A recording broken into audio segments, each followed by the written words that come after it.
dickhead is at it again. John Venables, child murderer, age 40, is trying to get out again. This was a big deal in England when it happened, and sort of therefore Australia as well. We do get the news about John Venables and the crime that happened.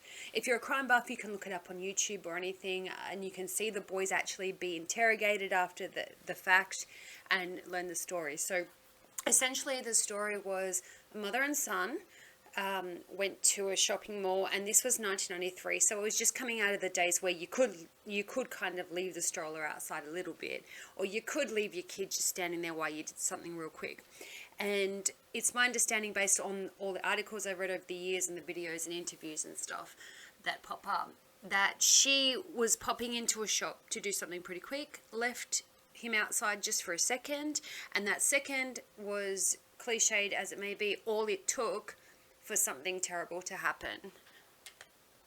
John Venables and his friend Robert Thompson were 10 at the time. Jamie Bolger was 2.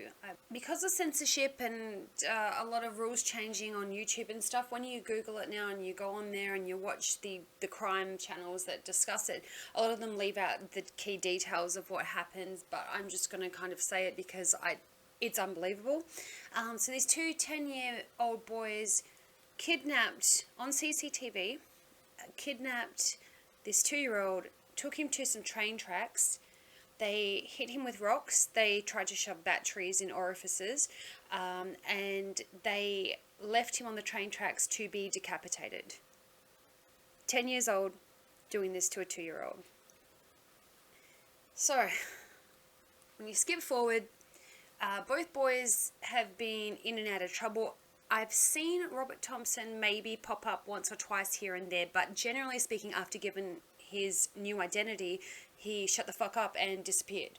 Because of their ages, the boys were both given new identities, shipped off here to Australia or somewhere else to start a new life. Therein lies the interest, because as I said, one of them kind of faded into the background for the most part, and John Venables, the dark-haired child, when you see the famous mugshots of them looking sideways, John Venables then proceeded to continually be in and out of trouble with the law. He's had his identity changed a couple of times, I believe, at an enormous expense to the taxpayer, costing, I think, £1 million.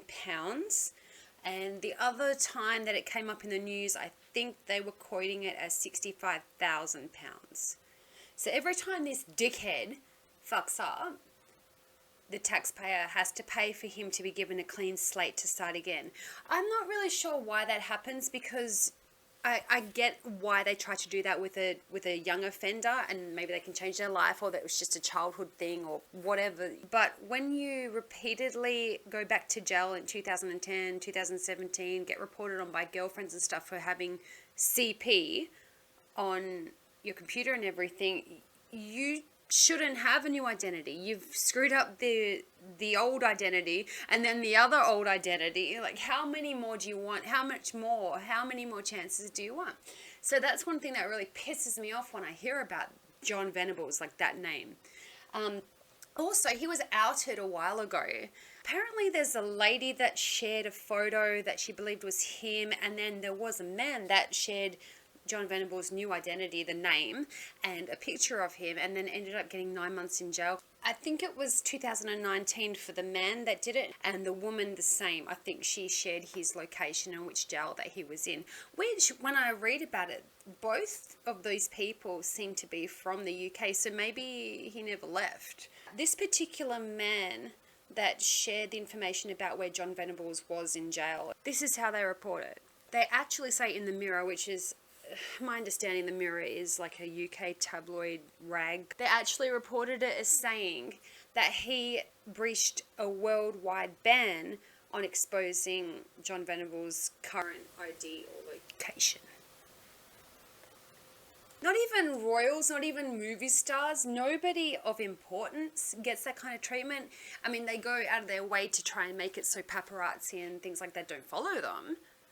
But I think we've seen with the current, Ginge and Whinge, that even with all the power in the world, you can't stop some people exposing your whereabouts or taking a weird interest in you and following you around or taking a picture of you or anything. That's the world that we live in. But yet, this little jerk-off who killed a toddler, who got out and then proceeded to look at indecent images of children, and who keeps ending up back in jail, we've just got to be quiet. We've just got to not look for him. I got a better idea. Let him out.